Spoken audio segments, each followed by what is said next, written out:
Olá, sejam bem-vindos ao segundo dia da Jornada de Planejamento e Formação Pedagógica 2022. Eu sou Rosângela Coelho, jornalista da Multirio. Nossa jornada conta também com a colaboração da intérprete de Libras, a Laura Jane, do Instituto Helena Antipoff. E a transmissão está sendo feita pelo aplicativo Rio Educa em Casa e pelos canais da Escola Paulo Freire e da Multirio no YouTube. Mas quem não puder nos assistir agora, gente, este encontro será reprisado hoje em 2 horários, à tarde a partir de 1h30 e à noite a partir das 6 horas. Antes de ouvirmos a palestra do dia, nós vamos receber agora o secretário municipal de Educação do Rio de Janeiro, Renan Ferreirinha, e o secretário municipal de Saúde do Rio de Janeiro, Daniel Sorans. Eles vão conversar com a gente sobre os protocolos sanitários que estão sendo elaborados para a volta às aulas de 2022. São orientações de como cada unidade deve proceder quando receber os estudantes. Olá, secretários, bom dia, sejam muito bem-vindos. Bom dia, Rosângela, bom dia a todos os nossos professores, professoras, diretores. Secretários, todos os nossos profissionais de educação. A palavra é de vocês, tá? Fique à vontade. Você está me escutando, Rô? Rosângela? Perfeitamente.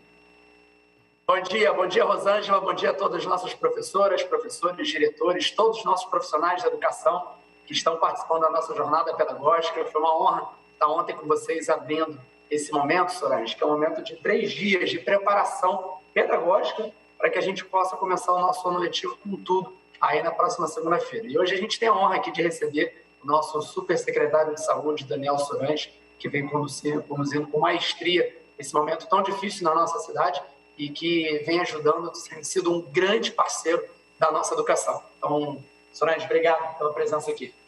Renan, super obrigado. A gente está aqui no gabinete da Secretaria de Educação. É muito bom estar aqui com você, a gente poder construir esse novo caminhar em relação à Covid-19 nesse ano. A gente espera muito que todos cumpram os protocolos que foram colocados. Eles são bastante simples hoje, não tem nenhum grau de complexidade, são ações fáceis de serem feitas e de fácil execução. E a gente espera que a gente tenha um ano muito produtivo, um ano muito melhor do que os anos que passaram. A gente já tem os nossos professores vacinados, uma parte dos nossos alunos também estão vacinados. Então, a gente espera que nos próximos dias a gente tenha um cenário epidemiológico muito mais tranquilo também para essa retomada das atividades escolares. A Omicron, ela foi muito forte nesse mês de janeiro, ela subiu de maneira muito rápida. Ela está se comportando muito parecido com como se comportou em outros países. Uma subida rápida e uma queda bastante intensa também. Então, hoje a gente já tem um cenário epidemiológico muito melhor, muito menos casos, muito menos internações do que a gente tinha no início de janeiro, o que dá cada vez mais segurança para a gente fazer o ano acontecer e, principalmente, retomar as atividades escolares. Perfeito. Rô, você quer começar um pouco as perguntas? A gente pode falar mais um pouquinho aqui? Acho que vocês podem falar dos protocolos já, secretários. Bom, vou explicar um pouquinho aqui todo o nosso processo, pessoal, ao longo de 2021, que assim que a gente assumiu aqui na prefeitura, no governo do prefeito Eduardo Paes, e eu aqui na educação,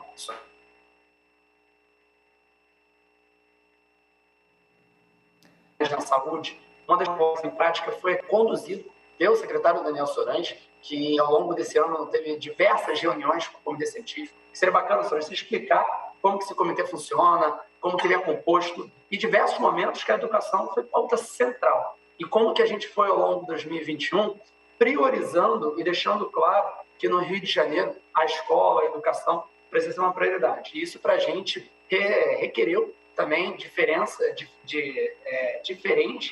momentos e decisões para que a gente conseguisse fazer com que as nossas escolas pudessem ser priorizadas, mas com muita responsabilidade, com muito alinhamento à ciência. Então, se puder explicar um pouquinho como que funciona o comitê e também os benefícios para a educação.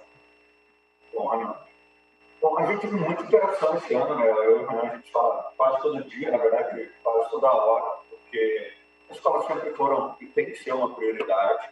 E essa é uma discussão que acontece de maneira muito intensa aqui na Secretaria, com a equipe do Renan, com o Marcos, vários outros técnicos aqui da educação. E na saúde, a gente tem 2 principais colegiados para esse trabalho. A gente tem o COI, que é o Centro Especial de Operações da Covid, que são mais servidores da própria secretaria, que compilam, organizam, montam todos os dados. A maior parte das pessoas do COI são servidores. E a gente tem um comitê especial de enfrentamento, que são professores com doutorado. Toda a equipe do comitê é uma equipe de PhDs. Quem não é PhD tem produção científica relevante nessa área. E eles foram escolhidos tentando colocar um cenário mais diverso possível. A gente tem 2 representantes do Ministério da Saúde, um representante da Secretaria Estadual de Saúde, um representante indicado pela reitora da UFRJ, pela Denise, que é o Alberto Chevalo. A gente tem 2 representantes da UERJ, um representante da Unirio, que é o Marcelo Velho. A gente tem 2 ex-ministros, o ex-ministro Agenor Álvares e o ex-ministro Temporão. São pessoas que têm produção científica também, são PhDs. A gente tem o cara que mais entende de epidemiologia do Brasil hoje, uma das pessoas mais importantes no combate às principais epidemias que o Brasil viveu, que é o Gerson Pena, que foi secretário nacional de Vigilância e Saúde, vai ser toda uma carreira na Organização de Emergência de Saúde Pública. Também a gente tem o CAO, da UERJ, a Luciana Febo, da Unicef, o Daniel Becker, que é especialista hoje, conhece muito de toda essa dinâmica do vírus nas crianças. Tem o Fábio Leal, que é do INCA. Também a gente tem o José Servino, que é super especialista em vacina, infectologista, da Fiocruz e do Instituto DOR. Então a gente tem um grupo bastante diverso. Tem o Manuel Bandeira, que é virologista da Santa Casa. Então a gente tem um grupo bastante diverso, qualificado para essa tomada de decisão. Eles analisam os dados que o COI produz e permitem que a gente possa tomar decisão. E uma decisão que foi fundamental e que eles vêm colocando sempre é que as escolas são um equipamento de proteção social e elas não oferecem risco de desequilibrar a epidemia na cidade do Rio de Janeiro ou de causar risco para as pessoas que já estão vacinadas. Então, hoje a gente tem um problema muito grande, que são as pessoas com mais de 50 anos que não se vacinaram. Por incrível que pareça, ainda existem pessoas assim. Mas as escolas são equipamentos de proteção social. Todos os professores, obrigatoriamente, para entrar no ambiente escolar, precisam ter tomado a vacina, preferencialmente, ter tomado a dose de reforço. A maioria deles já poderiam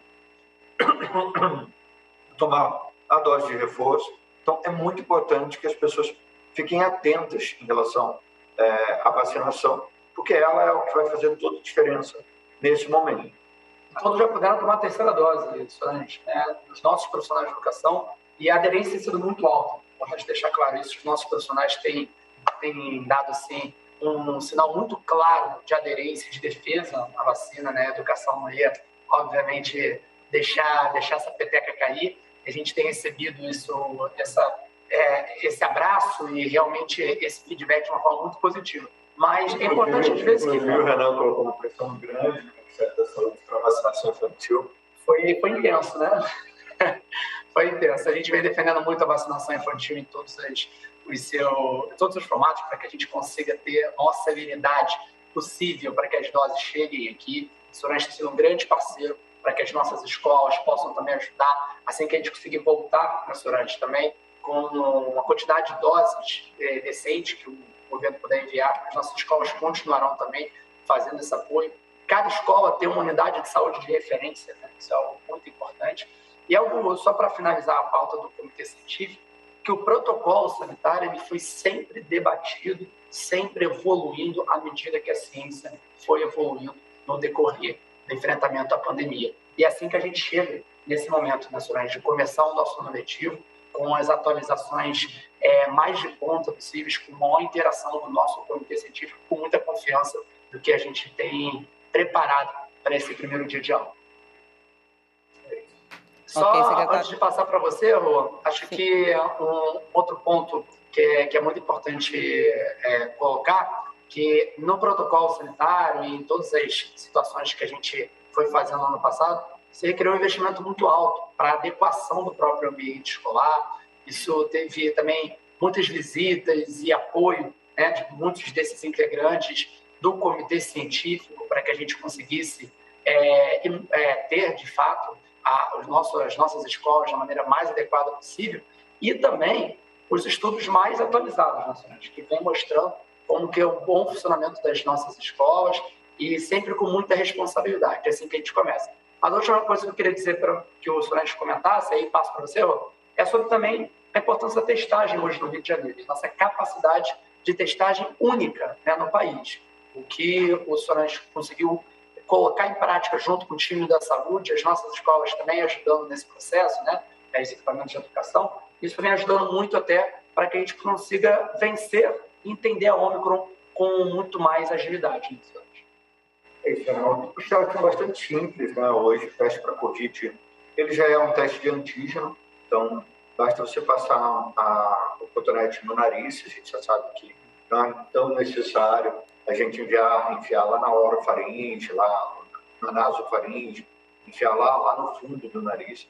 Então, hoje a gente já tem testes nasais, então a criança é muito mais fácil fazer teste nas crianças. E você pinga numa laminazinha, ela já te dá o resultado ali na hora, se esse teste está positivo ou negativo. Então, nesse novo protocolo, a gente estimula muito que as pessoas que tenham sintomas se testem. Testagem é fundamental. A gente já testou 1.200.000 pessoas nesse mês de janeiro. Vamos continuar essa testagem ao longo do ano todo. E todas as escolas têm uma clínica de família ou um centro municipal de saúde de referência para essa testagem. Para combinar o diretor da escola com o diretor da clínica, esse fluxo de encaminhamento para se testar. Pode se testar na unidade de referência escolar, ou também os pais podem testar na unidade de referência do domicílio. Então, onde as crianças estão morando, elas podem se testar. Nenhuma criança na cidade do Rio de Janeiro hoje fica mais de 2 quilômetros de uma clínica de família. Então, sempre tem uma proximidade para você poder fazer o teste, e testar é fundamental, como colocou o Renan. A gente espera, muito em breve, poder ter testes também no saúde da escola, também nas escolas, se a gente conseguir os autotestes acontecendo. Mas a ideia é que a testagem seja algo bastante simples, e é bastante simples. Então, as clínicas vão estar preparadas para testar nessa fase inicial, e se a gente conseguir teste, também a gente vai poder testar nas escolas e em todos os outros locais. Eu acho que vale comentar aqui também sobre esse ponto, muito até atrelado ao nosso protocolo, o que a gente considera, por exemplo, um círculo próximo. Por exemplo, nas nossas escolas, nós temos todo um protocolo que ele é considerado mais conservador do que a gente até adota na sociedade. Então, por exemplo, nós temos espaços abertos nas nossas escolas, mas nós sempre temos o uso obrigatório de máscaras nas escolas. A gente vem adotando muito dessa parte. Eu e o Solange, por exemplo, a gente se fala e se vê todos os dias. A gente está sempre junto quanto a isso, e também tem toda uma situação de chegagem. Nossas famílias, as pessoas que você considera o seu círculo próximo. A gente está numa sala hoje aqui, só eu e ele, a gente tem toda uma situação que permite isso. Agora, é importante deixar claro que nas nossas escolas a gente tem esse rigor ainda maior, porque a gente também quer passar uma situação de conscientização para a sociedade. É importante que a escola tenha esse papel. É um processo educativo. Então, até algumas medidas que elas já podem ser um pouco mais rigorosas do que todos nós aqui colocamos no nosso círculo pessoal, de pessoas que nós sempre estamos próximos, a escola tem um papel de conscientização educativa. E, por exemplo, o uso das máscaras tem sido muito satisfatório. Eu rodo muitas escolas e a gente percebe isso muito das próprias crianças. A gente conta com todos os nossos profissionais de educação que sejam firmes também em todas as outras medidas que são necessárias, seja da higienização constante das mãos, uso obrigatório de máscaras. Mas seria bacana, Solange, se você puder falar só, e aí eu acho que é o último ponto mesmo, eu estou lembrando de algumas coisas aqui, que como que a gente evoluiu até o final do ano passado, que permitisse, né, a gente no ano passado já não tinha mais o distanciamento mínimo obrigatório entre as carteiras, mas mantidas as outras medidas também, e também sobre a situação de positivado, né, como que a gente isola cada vez mais a ciência e cada vez mais a gente tem a capacidade de isolar quem de fato precisa ser isolado.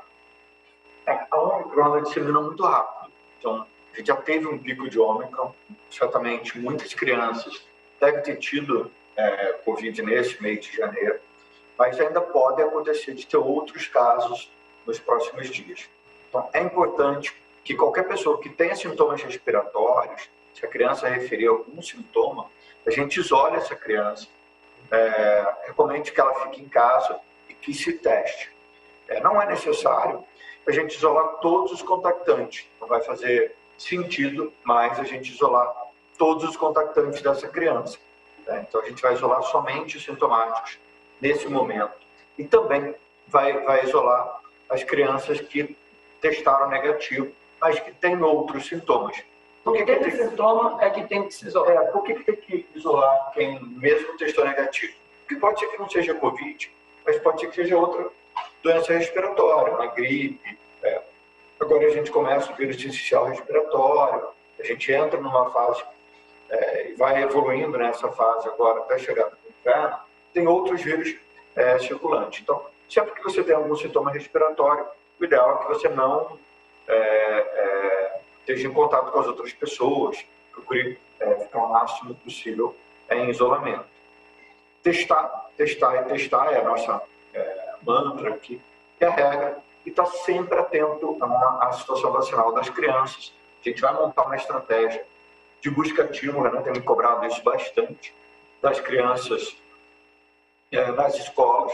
Então, a gente deve estar agora, nas próximas semanas, montando, afinando essa estratégia com cada escola, com cada diretor, cada gerente de clínica, vai afinar essa estratégia para a gente marcar datas específicas para vacinação. É claro que para vacinar uma criança, os pais precisam autorizar, se eles não estiverem presentes. Então, a gente vai precisar que os pais preencham uma ficha autorizando, até para não correr o risco de vacinar a criança novamente, mais de uma vez, com a mesma vacina. E o ideal é que a gente tenha a caderneta de vacina da criança para a gente atualizar, né, também as outras vacinas que podem ser atualizadas. Uma grande parceria saúde-escola, né? Então, assim, que a gente já tem na nossa rede, acho que a pandemia deixa como uma obrigação para a gente ter continuidade a isso.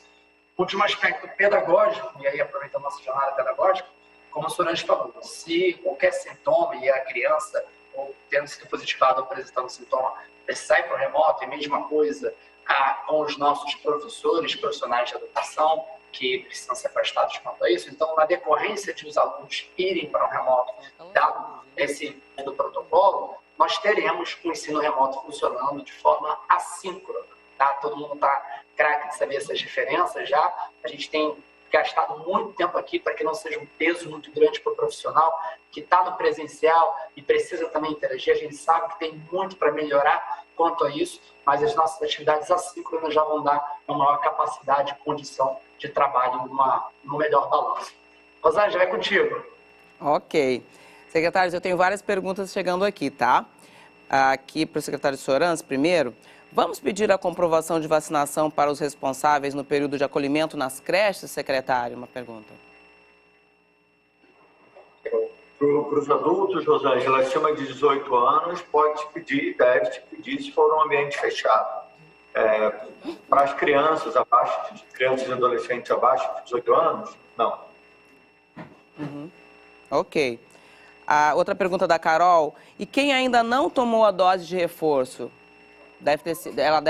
Especificamente deve ser para os funcionários, professores, né? Como é que fazem? Corra logo para o posto de saúde mais perto e bota essa vacina no braço, pelo amor de Deus. Vai tomar a dose de reforço agora, corre tomar. A Rita de Cássia Almeida pergunta quando as crianças de 4 anos... Oi, desculpa, secretário. E tem uma coisa boa, que professor e educador, de forma geral, entende de reforço. Todo mundo aqui entende muito bem de reforço de todas as formas. Então, tem que botar esse reforço no braço aí porque é isso, gente, tem disponibilidade, o Rio está muito preparado para isso.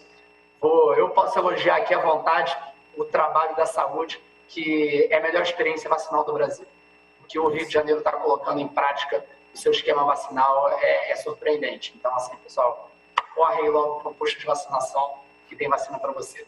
É isso aí. Então, por dose de reforço também, os professores, o diretor da escola e a equipe escolar tem que ficar muito atenta para recomendar que ele vá se vacinar.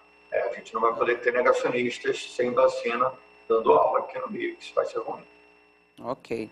A Cláudia Paiva pergunta o seguinte: sobre os protocolos sanitários, os alunos e a equipe da escola receberão as máscaras? Vamos lá, eu posso responder essa aí. Todos os nossos profissionais da educação vão receber máscaras PFF2 agora no começo do ano letivo, são as máscaras mais indicadas, né, pelos nossos especialistas. Essa é uma preocupação extra que a gente está colocando na educação. Nós também recebemos máscaras cirúrgicas e várias outras máscaras, às vezes, que vão chegando. A saúde acabou de fazer, por exemplo, uma doação para a gente de máscaras também nesse sentido. Então, todas as escolas já estão recebendo, ao longo aí dessas últimas semanas, essas máscaras. Para os nossos alunos, a gente também busca sempre ter reposição necessária. Então, assim, a ideia é que toda escola possa ter a capacidade de repor caso o aluno chegue sem a máscara. Existe uma outra complexidade, dado todo o tamanho efetivo quanto a isso, mas a gente focou muito hoje nos nossos profissionais de educação, até para uma preocupação de fato de vulnerabilidade, é uma situação que os adultos, e especialmente a partir de uma certa idade, quanto a isso, mas assim, com muito preparo. E não só as máscaras, mas com todos os outros insumos, tá, pessoal? Álcool em gel, material, a parte pedagógica também, que vocês estão acompanhando. O que a única situação que vai demorar um pouquinho mais para chegar, né, que é a nossa bermuda, que a gente está voltando a entregar aí, depois de 6 anos sem entregar aqui na cidade do Rio. Ok. Deixa eu ver aqui. A Ana Moreira pergunta o seguinte: por que as faculdades públicas estão em remoto e a educação infantil, berçário, estão presencial?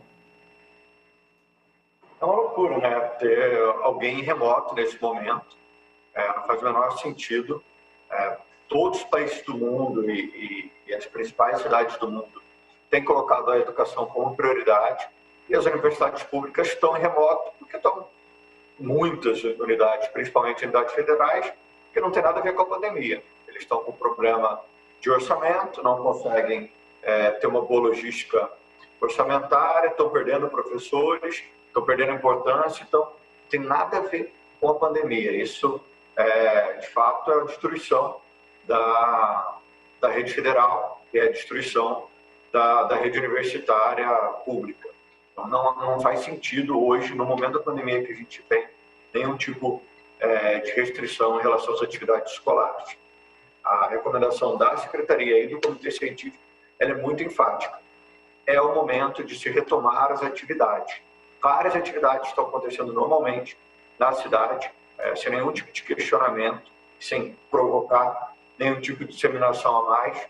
Então, a recomendação é que se volte completamente no presencial, não só a rede municipal, mas também a rede estadual, e a rede federal e a rede universitária.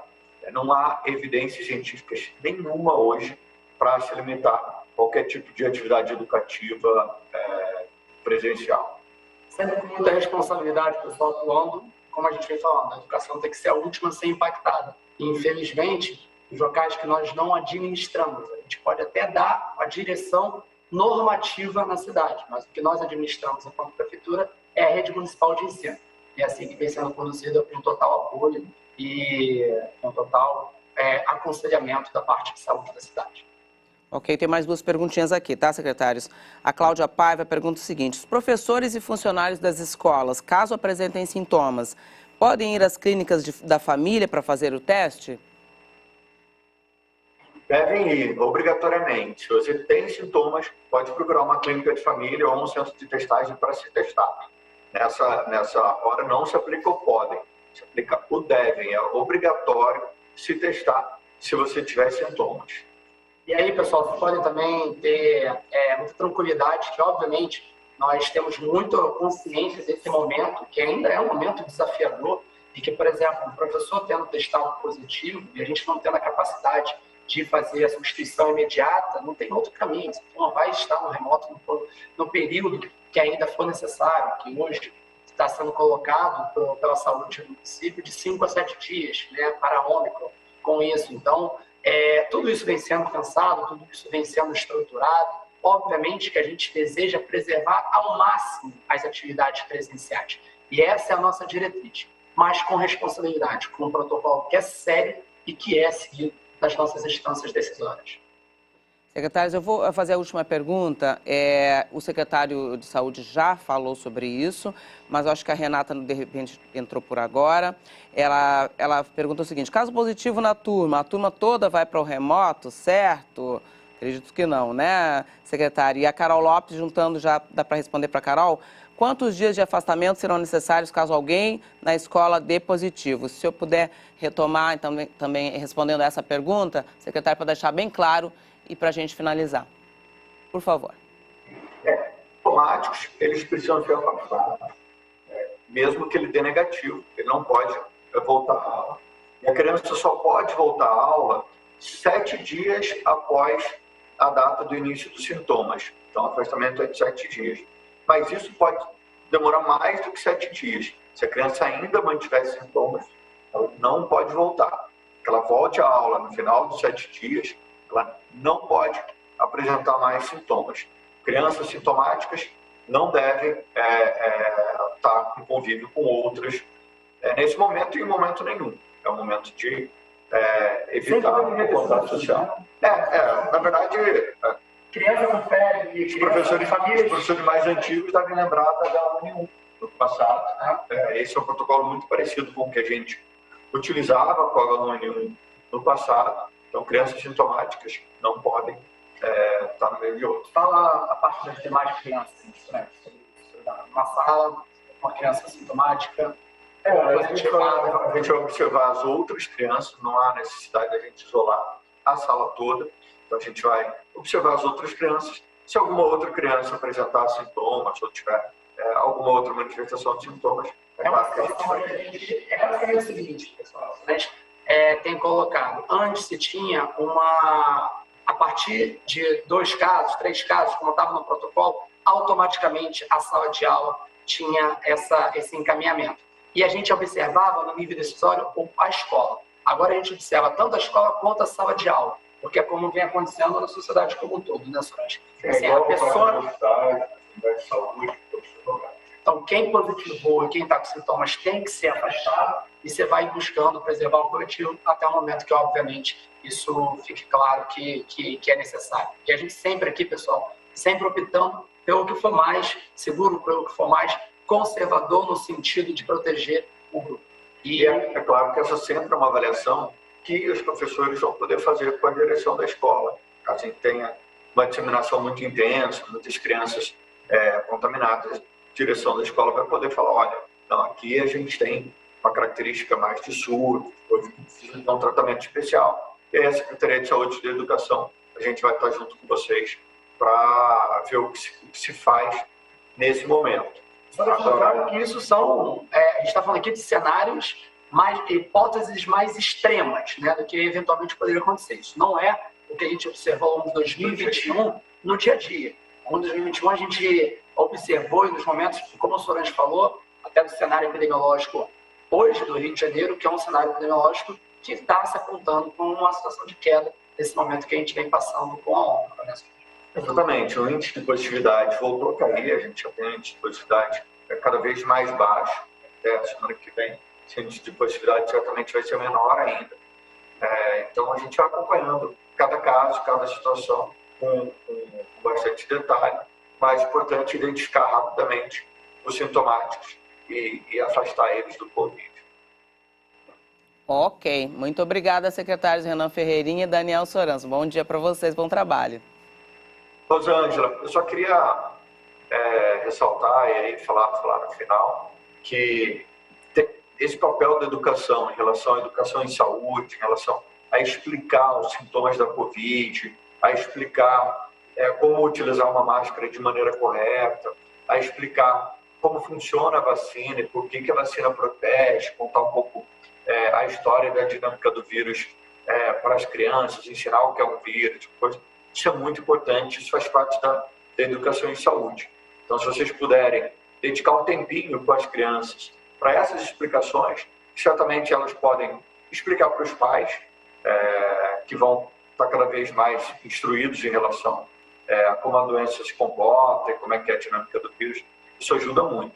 Manter janelas abertas, espaços ventilados são sempre muito melhores que espaços fechados. Higienizar as mãos todo o tempo, isso é importante para a Covid, mas é importante para a sua formação, para a sua vida. E também, por fim, eu acho que sempre, se puder, olhar outras vacinas e outros problemas de saúde que merecem atenção. Então, falar do calendário vacinal de maneira mais completa, discutir esse calendário de maneira mais completa, sempre ajuda. E falar de outras doenças também que estão presentes no nosso dia a dia, sempre ajuda aí a Secretaria de Saúde e a vida das pessoas. Obrigado. Obrigado, Daniel. Obrigado, Rosângela. Só pegando essa deixa, né, nossos educadores, nossos professores fazem um papel fundamental nisso, nas nossas escolas. A gente vê aí desde o mural até do que ensinar na sala de aula.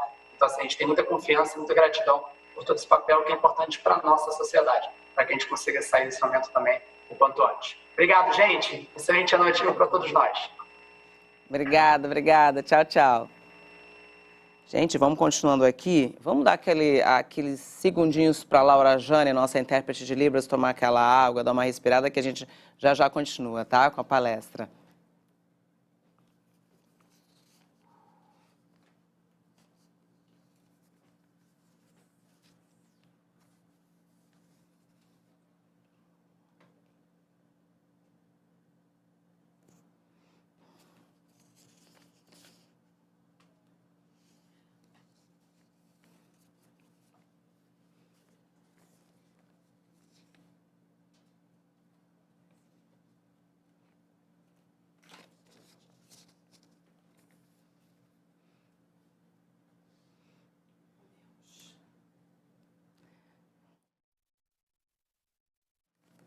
Muito bem.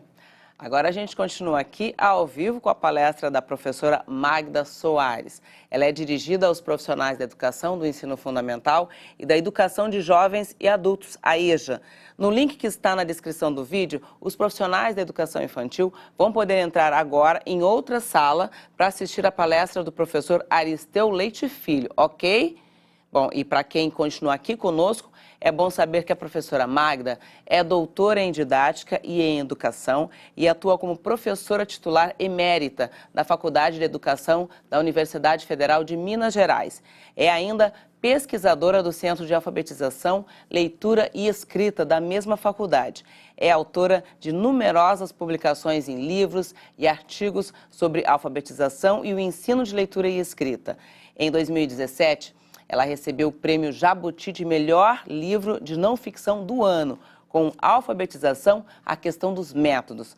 Já o livro Alfaletrar, Toda Criança Pode Aprender a Ler e Escrever, que conta os 12 anos de um projeto bem-sucedido de alfabetização e letramento aplicado em todas as escolas municipais de Lagoa Santa, em Minas Gerais, está sendo adquirido pela SME para ser distribuído nas nossas escolas em 2022. Eu mediei a palestra da professora Magda na semana passada, cujo título é Habilidades de Letramento na Aprendizagem de Todas as Áreas. Vamos conferir?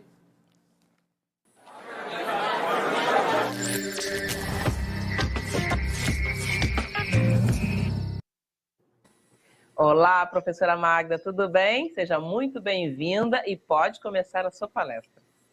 Muito obrigada. Nós já podíamos colocar o slide com o nome da minha fala.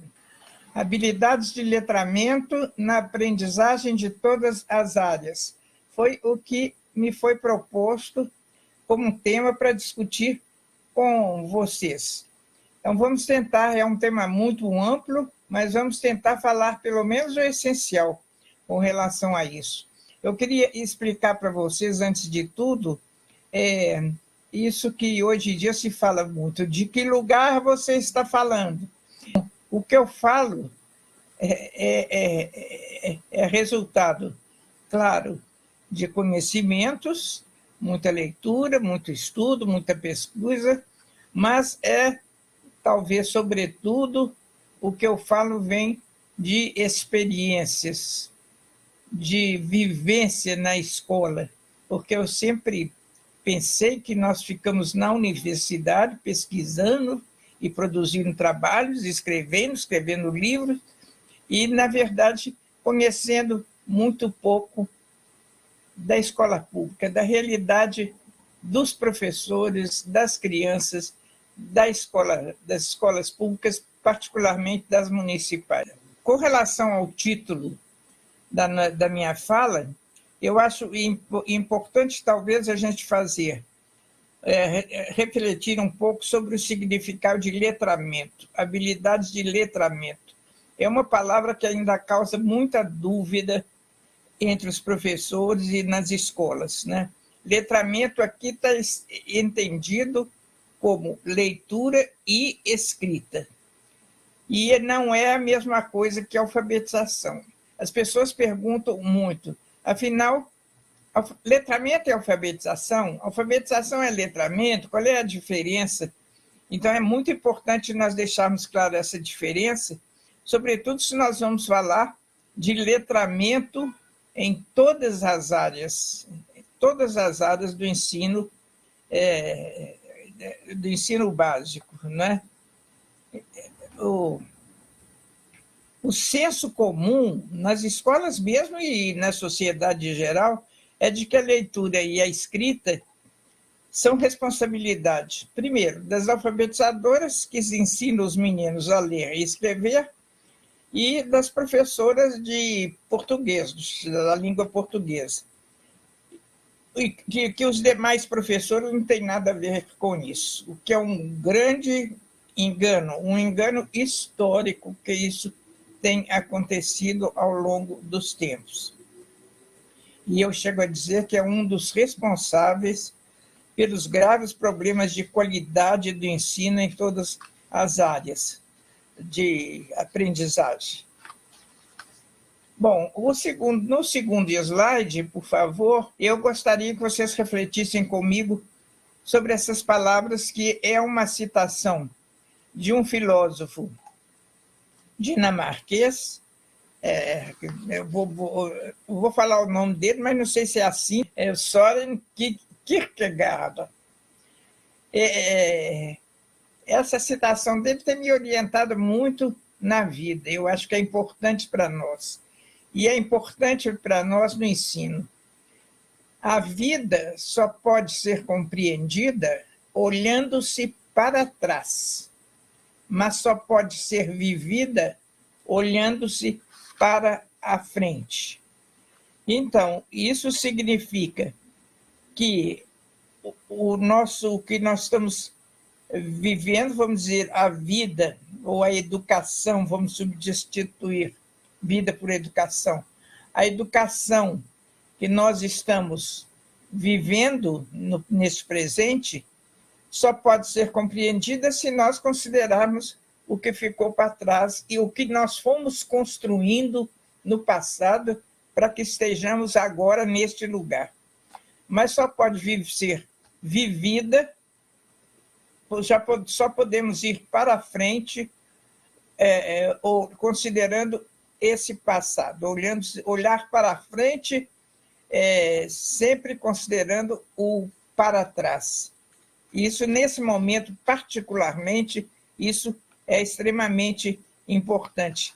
Eu digo nesse momento porque eu considero que, atualmente, com a pandemia, nós estamos, de certa forma, estacionados entre um passado, que é o que nós fazíamos rotineiramente antes da pandemia, e um futuro que nós estamos tentando começar a construir. Vou querer olhar um pouco para trás, porque é fundamental para que a gente possa olhar para a frente.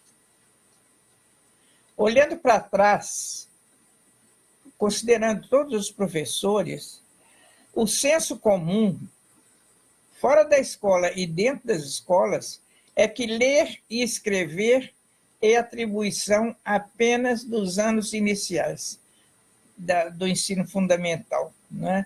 É um conceito de que a leitura e a escrita é ensinada para que a criança aprenda a ler, para depois ela usar a leitura para aprender. Tanto que é muito falada essa frase, né? Aprender a ler e ler para aprender. Reduz muito o que é o papel da leitura e da escrita na escola.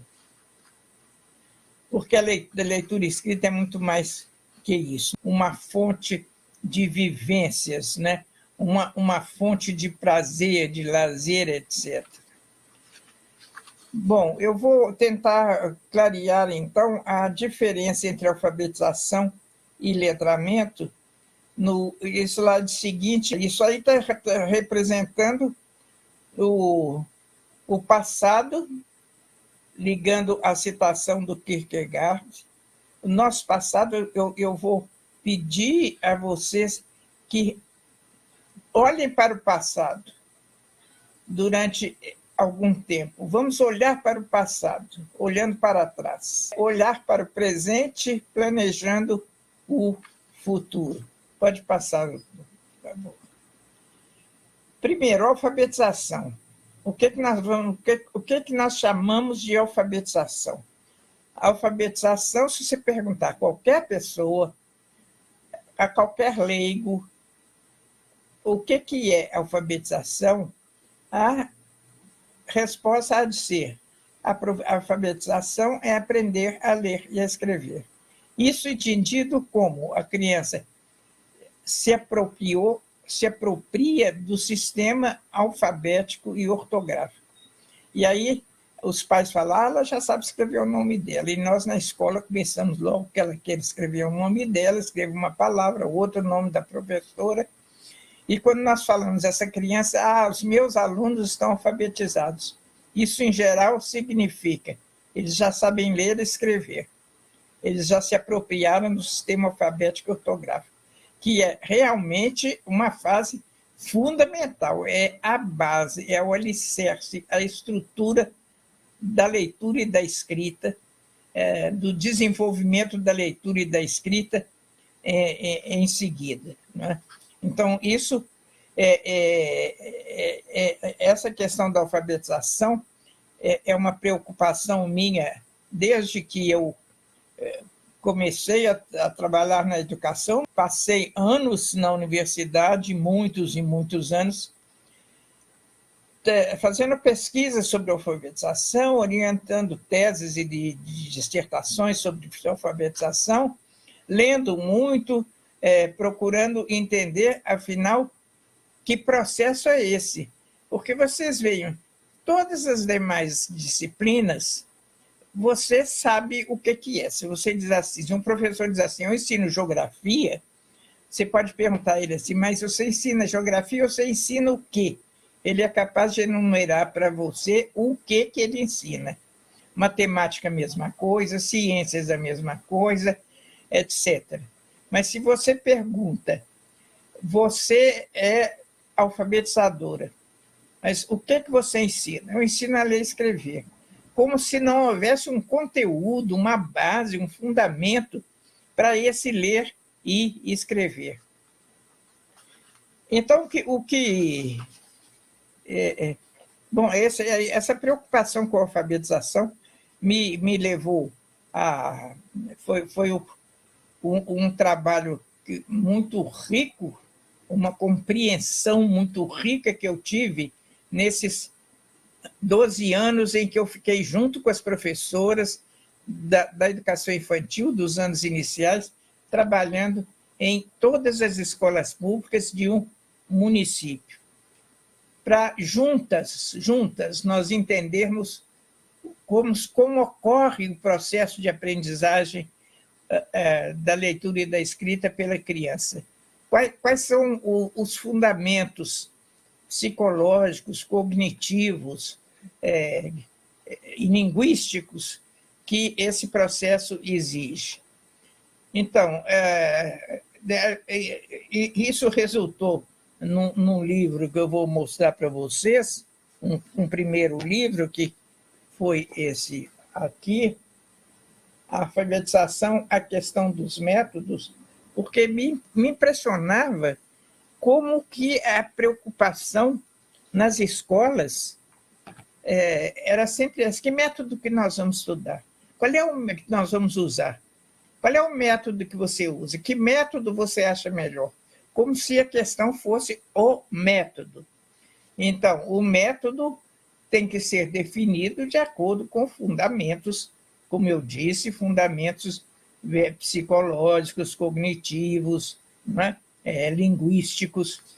E daí eu fiz um estudo aprofundado de toda a produção nacional e internacional, toda, não, grande parte da produção sobre alfabetização, processo de alfabetização, que resultou nesse livro, que foi a base com que nós trabalhamos nas escolas públicas do município de Lagoa Santa.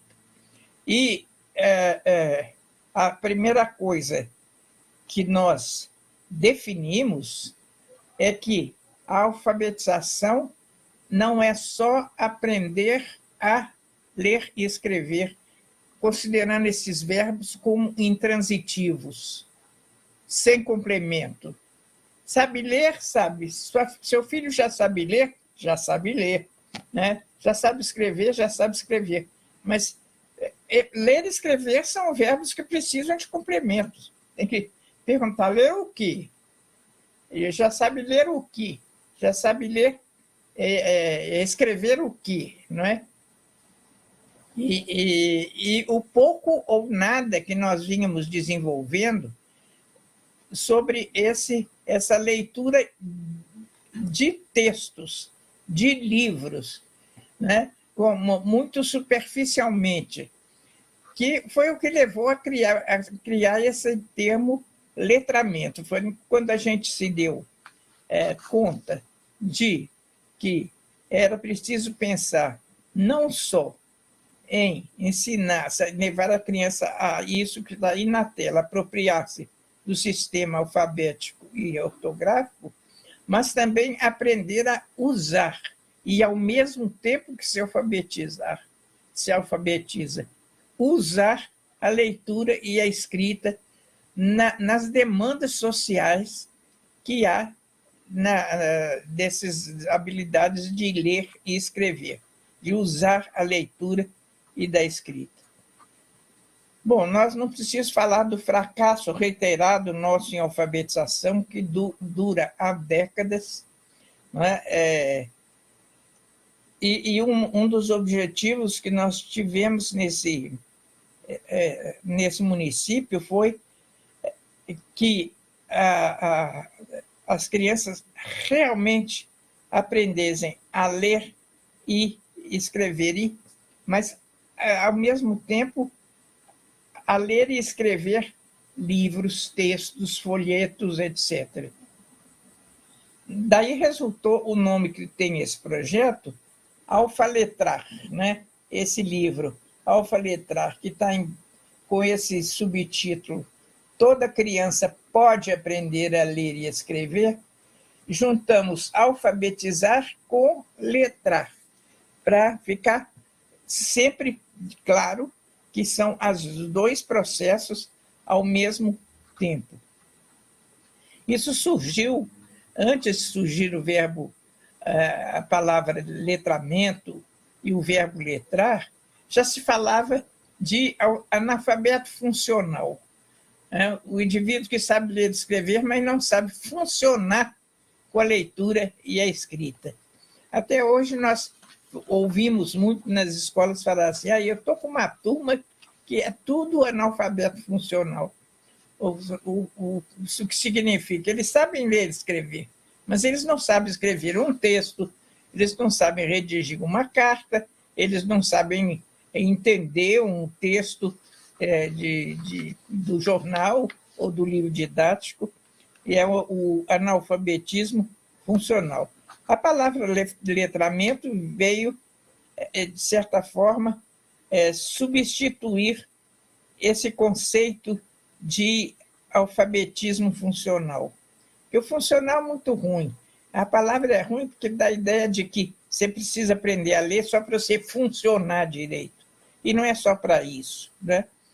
A palavra letramento surgiu para incluir, ao lado de alfabetização, habilidades de compreender e interpretar textos das diferentes áreas, da literatura, das diferentes disciplinas, em diferentes gêneros, ser capaz de construir textos de uso frequente, de demanda frequente no contexto social e cultural.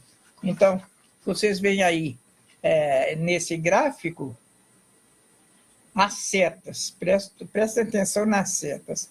Alfabetização e letramento. A seta vai da alfabetização para o letramento e do letramento para a alfabetização. A alfabetização está ali definida como estava no slide anterior, e o letramento definido como sendo o desenvolvimento de habilidades de ler e interpretar textos e de produzir textos. Olha como é frequente nas escolas o professor dizer: menino lê, mas não entende o que lê. Né? Ou seja, ele está alfabetizado, mas ele não é capaz de interpretar, compreender e interpretar o que ele lê. E também não sabe escrever, e tem muita dificuldade de escrever. Porque nós temos desenvolvido só o lado da alfabetização, e com um pouco a ideia assim: já aprendeu a ler e escrever? Agora o resto não é comigo mais, dizem os professores, né?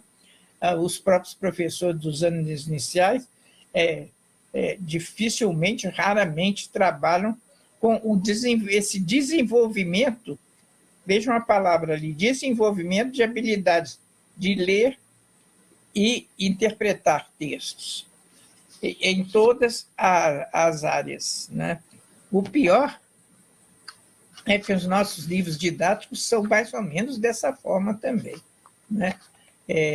Levam um pouco em consideração, ou nada, quais são essas habilidades de ler e interpretar que nós precisamos desenvolver nos nossos alunos.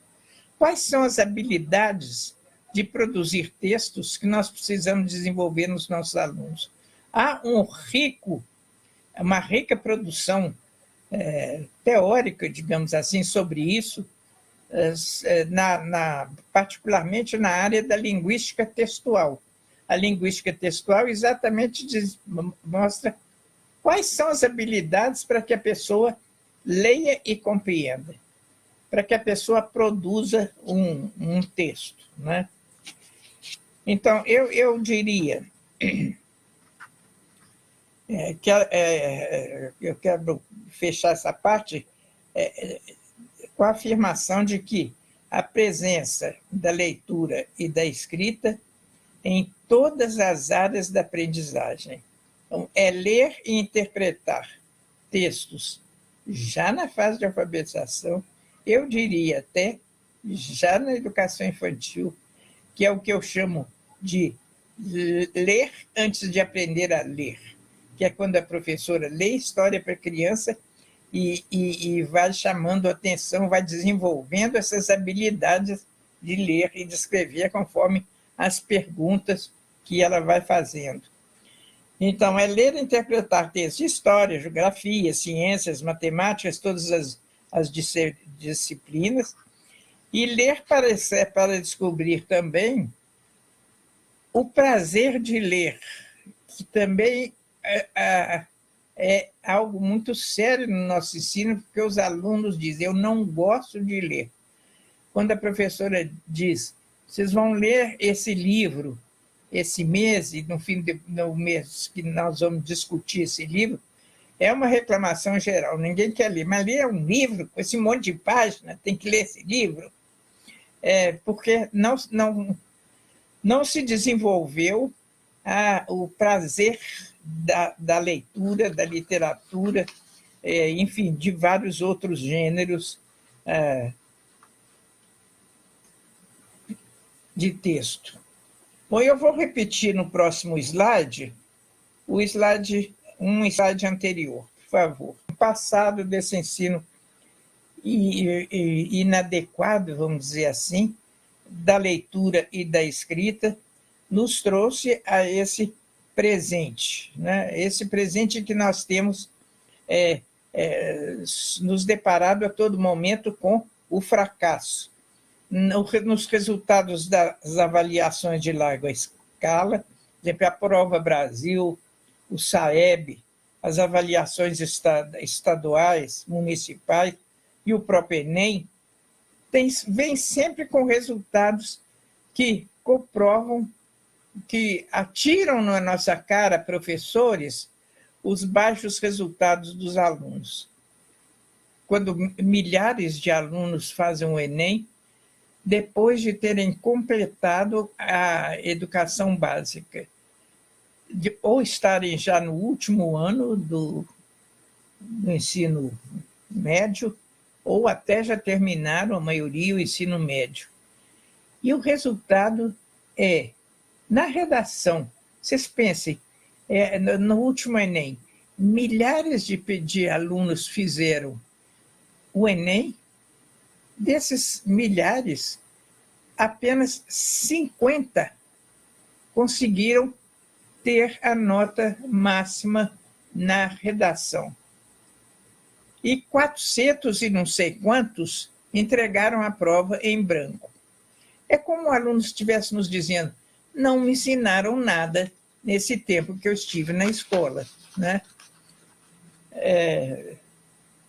É o mesmo que eu penso quando chegam os resultados da alfabetização, os resultados do SAEB, assim, pode sempre fazer essa pergunta. O que é feito, em geral, é trabalhar com os textos dos livros didáticos, exclusivamente, que eu me atrevo a dizer que não são bem escolhidos, em geral. Bem, quando eu digo não são bem escolhidos, não são escolhidos com o critério de que esse texto vai me possibilitar desenvolver as habilidades de leitura e de escrita que o aluno precisa ter. Eu fiz aí uma listinha muito pequena. Vocês têm a BNCC, coloquei aí aquelas que me parecem as habilidades, para dar exemplos, né, do que nós precisaríamos desenvolver nos nossos alunos. Por exemplo, estabelecer relações com conhecimentos prévios. Nunca se pergunta assim, o que vocês já sabem sobre isso? Qual a ideia que vocês têm a respeito disso? Que palavras vocês não conhecem nesse texto? Qual é o sentido dessas palavras? Quais são? Perguntar por uma informação que está explícita no texto. Muitas vezes o aluno não sabe responder. Ou então uma informação implícita que exige uma pequena inferência, às vezes uma inferência que pode ser feita dentro do próprio texto, ou então lançando mão de conhecimentos prévios. Identificar relações entre fatos e ideias que estão no texto, relações de causa, de consequência, de finalidade, de temporalidade. Outra coisa que eles têm grande dificuldade, tudo isso que eu estou falando é comprovado por análises que fiz e fiz com as minhas professoras lá de Lagoa Santa, das dificuldades que os alunos têm. Por exemplo, essa de identificar o referente de palavras ou expressões, aquilo que é uma anáfora, né? Eles têm dificuldades. Eu vou mostrar exemplo agora mesmo, se eu puder gastar mais um tempinho. Distinguir fato de opinião. Gente, não há nada mais importante no momento atual do que nós desenvolvemos a habilidade das pessoas de distinguir o que é fake news, né, como se chama hoje, e o que é um fato. O que é um fato ou o que é uma opinião que a pessoa está dando. Estou lendo o jornal. Aqui está um fato, porque são dados que estão aqui para comprovar. Mas essa outra frase é a opinião do jornalista sobre isso. E opinião é uma coisa pessoal que é preciso discutir. Eu concordo, não concordo, eu penso diferente. Avaliar a argumentação em defesa de um ponto de vista. Então, vendo, são os exemplos essenciais, eu diria que são os exemplos essenciais para desenvolver as habilidades de leitura dos alunos. E, desenvolvidas as habilidades de leitura, isso recai nas habilidades de produção de texto, porque quem sabe ler,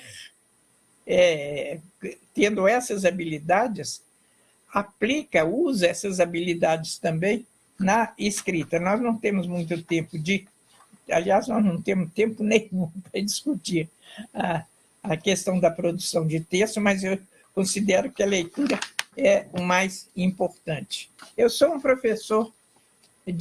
professora de história, ou de ciências, ou de português.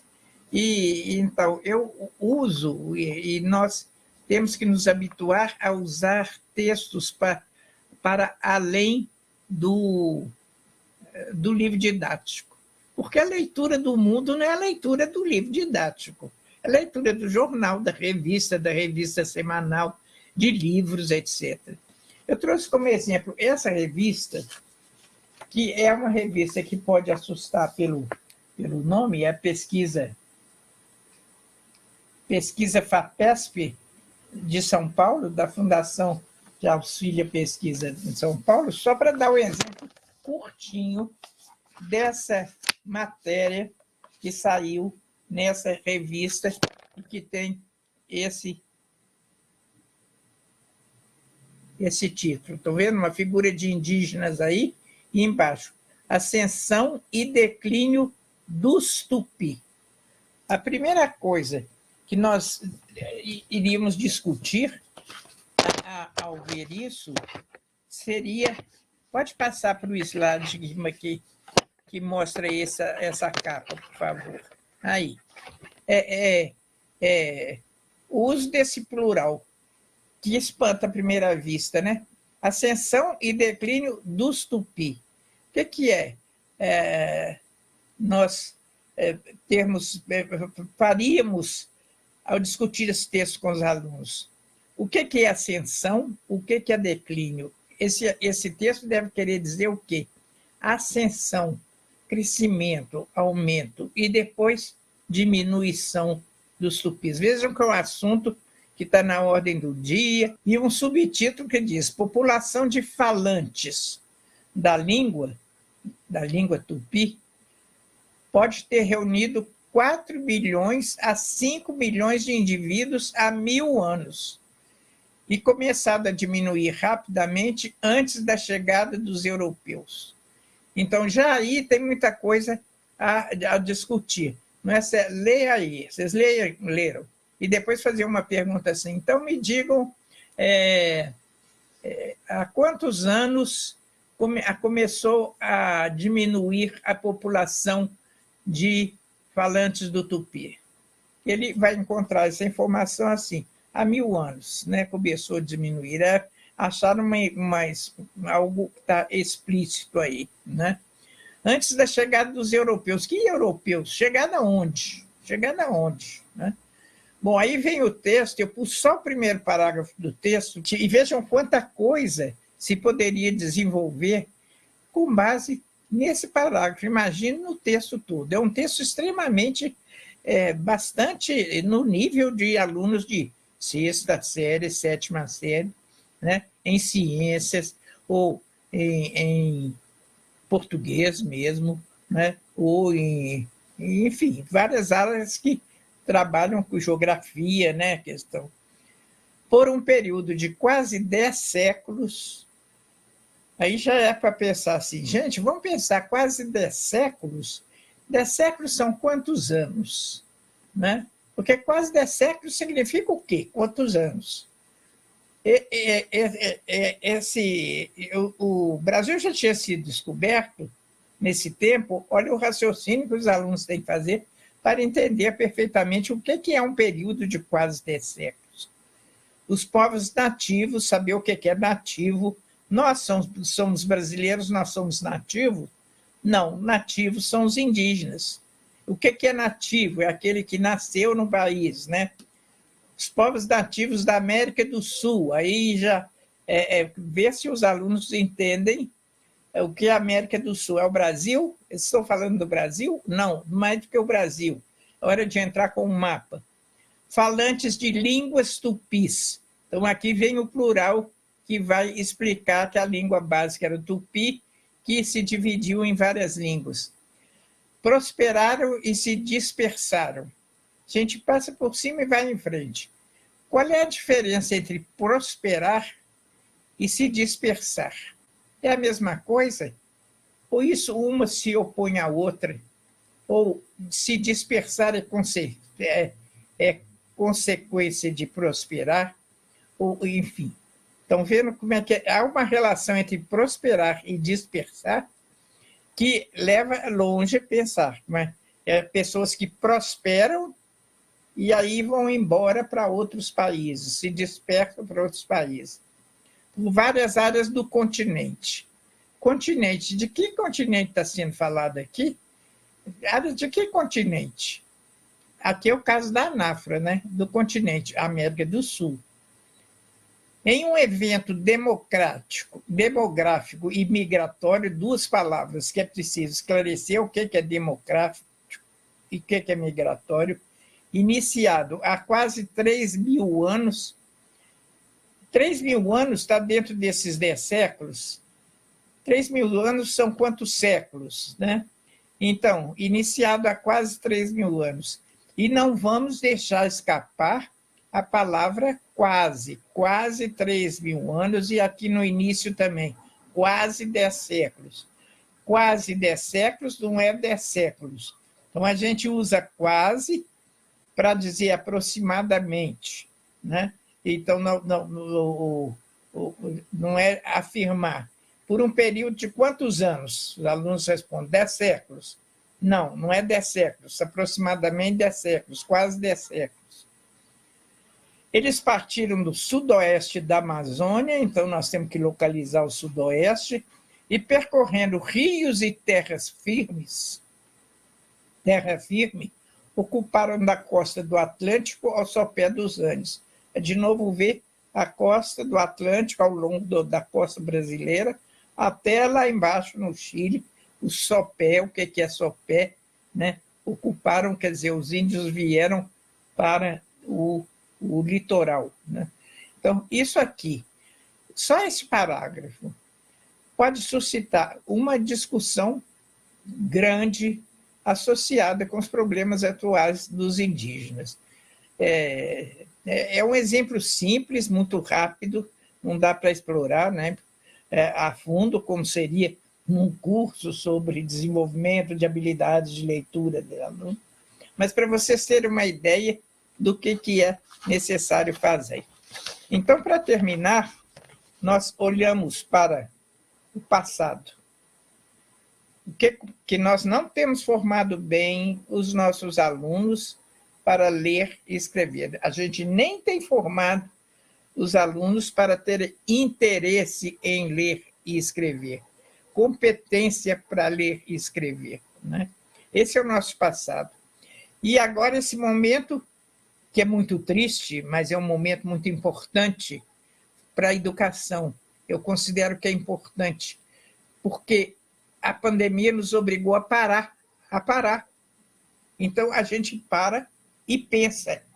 A parar e pensar. E agora, para frente? O que nós vamos fazer? Pode passar para o próximo slide. Nós temos que planejar o futuro, né? Nós estamos isso aqui tem me preocupado muito. Nós estamos na cultura do escrito. E a cultura digital está chegando, está invadindo as escolas. Agora, na pandemia, ficou muito claro que as pessoas, professores, as escolas, achavam que a solução de o aluno não estar na escola é colocar equipamentos tecnológicos para que eles aprendessem. Mas quando a gente pensa que escrever é representar o som das palavras, que instrumento tecnológico vai conseguir levar a criança a prestar atenção no som das palavras e na representação desse som em grafias, né? Mas na cultura digital se tenta uma alfabetização digital com comportamentos para ler, escrever no computador e outros dispositivos digitais, sistemas de representação, etc. É claro que nós não vamos dizer, não, nós recusamos, mas nós temos que selecionar muito bem na alfabetização, sobretudo. E no letramento, que vem aí no próximo slide, no letramento, na cultura do escrito, tem que ficar bem claro para todo mundo que nós estamos nesse estacionamento em que nós estamos, entre um passado e um futuro que nós temos de construir, né? Nós estamos, na verdade, entre uma cultura do escrito que nos marcou sempre o ensino há décadas e décadas, numa passagem para uma cultura digital que está invadindo o mundo e as escolas, né? Então, esse desenvolvimento de habilidade de ler e interpretar textos e de produzir textos em diferentes suportes, no livro, folhetos, revistas, gibis, publicidade, etc. Esse é um tipo de leitura. Na cultura do escrito, na cultura digital, é desenvolver produção de textos em ambientes digitais, no computador, ou nos celulares, ou nos tablets, ou nas plataformas, redes sociais, etc. É um momento crítico de transição que nós temos que saber orientar, porque é indispensável. Não há como fugir disso, mas não há também como aderir à cultura digital, né? E deixar a cultura do escrito para lá, como muitas escolas fizeram nesse período de pandemia. Bom, para finalizar, planejar o futuro. O que a gente tem que se perguntar? Vou voltar para a escola, estou voltando para a escola para recomeçar? Vou começar de novo aquilo que eu já fazia? Ou vou refazer, vou fazer de novo aquilo que eu já fazia, que o passado mostrou que não funciona, que não tem funcionado bem? Vou continuar aquilo que eu vinha fazendo? Ou ver onde é que eu parei no livro didático? Agora eu vou daqui para frente. Eu pus interrogação para deixar claro que a gente deve responder não a essas perguntas e procurar construir o futuro pensando em reinventar. Vou reinventar o meu ensino para que ele torne meus alunos capazes de ler e escrever de maneira proficiente. Vou replanejar, vou renovar e não continuar a fazer a mesma coisa. Eu gostaria que, para terminar, que vocês pensassem nisso. Eu considero o momento atual muito sério na educação escolar, na educação básica, nas escolas, muito sério. Porque não se trata apenas de vacinar as crianças, botar dentro da sala de aula, todo mundo de máscara, distanciamento das crianças, etc. E tá, então vamos em frente. É isso sim, a proteção necessária do ponto de vista da saúde. Mas vamos também pensar do ponto de vista da educação, com essa oportunidade que nós temos agora de poder corrigir um pouco o nosso passado e renovar e refazer e planejar uma forma que nos leve a mais sucesso na leitura e na escrita de todas as disciplinas. É muita coisa para falar em pouco tempo, fico muito feliz de ter tido essa oportunidade. Ok, professora, foi muito bom. Eu tenho perguntinhas aqui, tá? Vou fazer a primeira para a senhora. Só um pouquinho aqui, é o seguinte. Olhando-se para frente, como podemos envolver todos os professores das diferentes disciplinas nesse desafio de ter alunos alfabetizados e letrados no ensino fundamental? É exatamente o que eu estava incentivando vocês a que fizessem, as escolas e os professores a que fizessem. Primeiro, quando você mencionou alfabetização, é preciso repensar a alfabetização. Eu fiquei muito feliz quando a Morgana me falou que vocês vão receber um bom número desse livro, que eu pediria, porque aqui está a proposta de alfabetização que nós...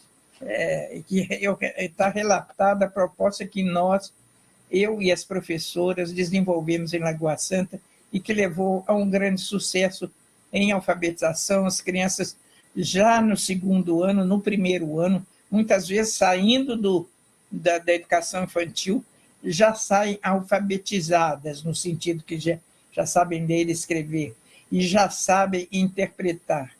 Quando a professora lê uma história, faz perguntas, vê que elas já sabem interpretar. E daí para frente, até o fim do ensino fundamental, os professores trabalharem com textos, porque conhecimentos, hoje em dia, o aluno acha o conhecimento em qualquer lugar. Quer saber há quantos mil anos os indígenas estão no continente brasileiro, no continente da América do Sul, vai no Google, no Dr. Google, que na mesma hora ele dá a resposta. Então, eles precisam saber ler, compreender, achar a informação de que precisam e não ficar tendo na escola informações que estão dentro da tela do computador, que podem ser buscadas lá. Não é? Então, trabalhar seriamente o desenvolvimento das habilidades de leitura e de escrita, sabendo quais são essas habilidades e de que maneira, com que estratégias nós podemos desenvolver essas habilidades. Qual a relação da oralidade com o letramento? Pelo que a senhora falou, os alunos podem saber ler sem serem alfabetizados. Poderia falar um pouquinho mais sobre isso? A oralidade é a base da aprendizagem da leitura e da escrita, porque o que é a leitura e a escrita? O que é o sistema alfabético de escrita? É uma transcrição da oralidade, e eu considero que essa é uma das grandes, se não a maior invenção da humanidade. Pensem bem, durante milênios, a relação entre os seres humanos era unicamente oral. Até que veio essa ideia que é absolutamente maravilhosa, de que a gente podia, de que eles podiam transformar essa oralidade numa representação escrita, que começou com desenhos até chegar a esse artefato cultural maravilhoso que é o sistema de escrita alfabética, em que nós, com 26 letras, nós transformamos qualquer frase oral, qualquer texto oral em escrita, né? Então, os dois são indissociáveis. Só se aprende a ler e escrever relacionando com a oralidade. E claro que é necessário também desenvolver a oralidade, né? Tanto ligada à leitura, por exemplo, uma coisa difícil da leitura que os professores precisam assumir é levar o aluno a ser capaz de ler oralmente um texto com fluência, né? Obedecendo ao ritmo necessário, à expressão necessária, o que é difícil, mas nós temos que desenvolver, ao mesmo tempo, na escola, a escrita e a oralidade. Os dois são muito ligados, são indissociáveis, né? Mas é só que a oralidade, a criança mal nasceu, já sabe falar, né? Já sabe falar, já sabe se expressar. Ninguém precisa ensinar a criança a falar. Mas uma criança não aprende a escrever se não ensinarem a ela. Por quê? Porque isso não vem conosco naturalmente como a fala veio. A fala é inata, a gente já nasce com a capacidade de falar, né? Isso já está muito estudado. Mas nós não temos no nosso cérebro inatamente a capacidade de escrever, quem dera que a gente já nascesse sabendo escrever e ler, né? Então, isso é alguma coisa que precisa ser aprendida, e aprendida em confronto com a oralidade sempre, né? Professora Magda, muito obrigada pela sua palestra, por passar um pouco dos seus ensinamentos para a gente. A gente aprendeu muito hoje aqui, tá bom? Até a próxima. Obrigada. Próxima, obrigado. Eu agradeço muito, mas que pelo menos tenham sido as mensagens fundamentais fiquem com vocês.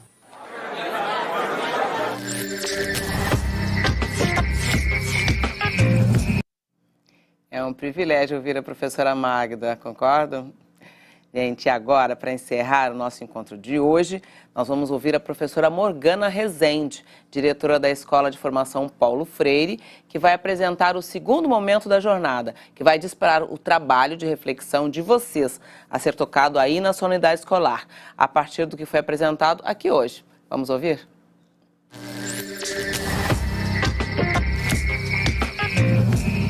Olá, professor! Estamos de volta aqui no segundo dia da Jornada de Planejamento e Formação Pedagógica. É um prazer estar aqui com vocês.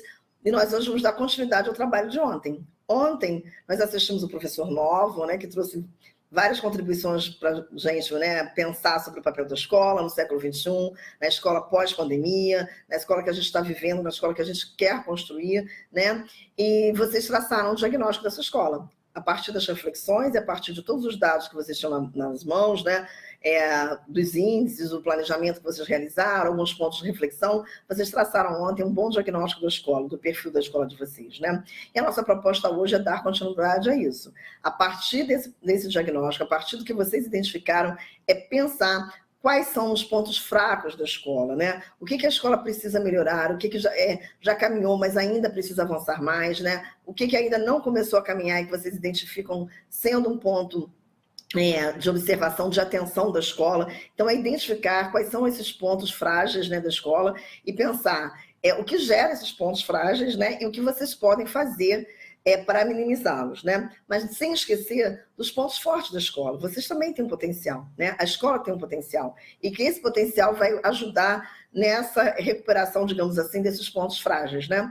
Então, a proposta hoje é essa: identificar esses pontos fortes, identificar as fragilidades, pensar nas causas dessas fragilidades e pensar principalmente em ações que possam minimizar essas fragilidades, ok? Amanhã a gente continua o nosso trabalho, chegando ao final da nossa jornada e tentando construir um plano de ação para a nossa escola. Até amanhã. Aguardo vocês.